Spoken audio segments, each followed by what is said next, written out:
சில விஷயங்கள் சொல்லணுங்க, அது ஓப்பனாக சொன்னால் தான் அது. இந்த 3 லெட்டர் நடிகை இருக்காங்க, நான் சொன்னல ஆல்ரெடி நிறைய கேஸு. அவங்க பேரை சொன்னால் அவங்களும் என் பேரை தெரியாமல் என்னை வந்து அட்டாக் பண்ணுறாங்களாம். இட்லி நடிகை அதையும் சொல்லிடுறேன் நான்.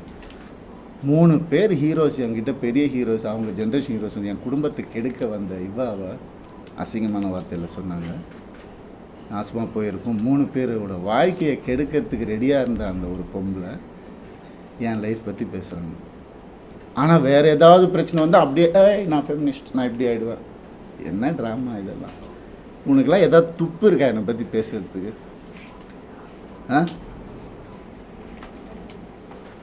எப்படி இப்படிலாம் மனுஷங்க இருக்காங்கன்னு புரியல எனக்கு. நான் யார், நீ யார்? பர்சனல் லெவலில் டச் பண்ணது. என்னோட நல்லா நடிப்பியா, நடிச்சுக்கோ. ஐயோ காலில் நானே உழுறேன். அவார்டு வாங்குறியா, வாங்கிக்கோ.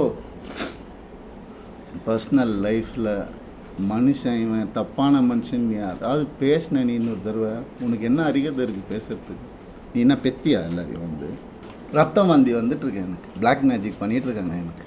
நான் இருந்தப்பவும் பண்ணிட்டு இருந்தாங்க. அவன் பேச்சை கேட்கணுன்னு அப்படியே பொட்டி பாம்பு மாதிரி வச்சுருந்தாங்க.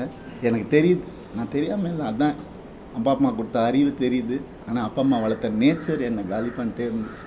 இத்தனை வருஷம் முதுகில் குத்துறாங்கன்னு தெரியும், அவங்க எனக்கு தெரியாதுன்னு நினச்சிட்ருக்கேன்.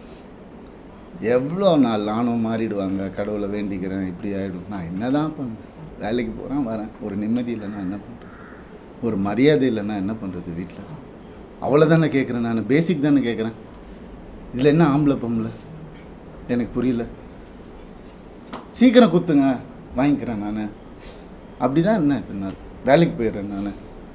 ஏன் இப்போ நான் வெளியே போய்ட்டு யார் கூடயோ போனது தான் உங்களுக்குலாம் தெரியும். அதுக்கு முன்னாடி நான் 2 வருஷம் ஹோட்டலில் அங்கே இங்கே தங்கினதெல்லாம் உங்களுக்கு தெரியாது. இல்லை, யாருக்கும் தெரியாது. ஏன்னா நான் சொல்லலை. 4 வருஷம் இன்னையோட 4 வருஷமாக எனக்கும் சம்மந்தம். இப்போ நடந்தது தான் அவங்க எல்லாருக்கும் தேவை. அதை தான் அப்படியே ஜோடித்து இப்படி பண்ணி கிளாசிக் வச்சுருப்பாங்க நிறையா. ஏஐயில் க்ரியேட் பண்ணி எவிடன்ஸ் எனக்கு தெரியாது, அது ரியல் எவிடன்ஸே எடுத்துகிட்டு வரேன். எங்கே போனேன் நான்? உங்கள் கண்ணு முன்னாடி தான் கெனிஷான்னு ஒரு டாபிக் வந்தால் நான் கண்ணு முன்னாடி தானே எல்லாமே பண்ணிகிட்டு இருக்கோம். நாங்கள் ஒரு பொண்ணை புரிஞ்சுக்கிட்டு அதையும் தொத்தி அமுச்சு விட்டுட்டீங்க. அவங்க ஃபெமினிஸ்ட். எப்படி இறங்கி ஆர்எம்எஸ் லான்ச்சில் ஒவ்வொரு ஸ்க்ரீன் கிளாத்லேருந்து ஒவ்வொரு நீடிலேருந்து இது இங்கே தான் இருக்கணும், அங்கே தான் இருக்கணும், இறங்கி வேலை பார்க்குறாங்க. இன்னொருத்தர் காசில் சொகுசாக வாழ்ந்துக்கிட்டு என்னை வாடகை வீட்டில் ஒருத்துட்டு அப்படி இல்லை.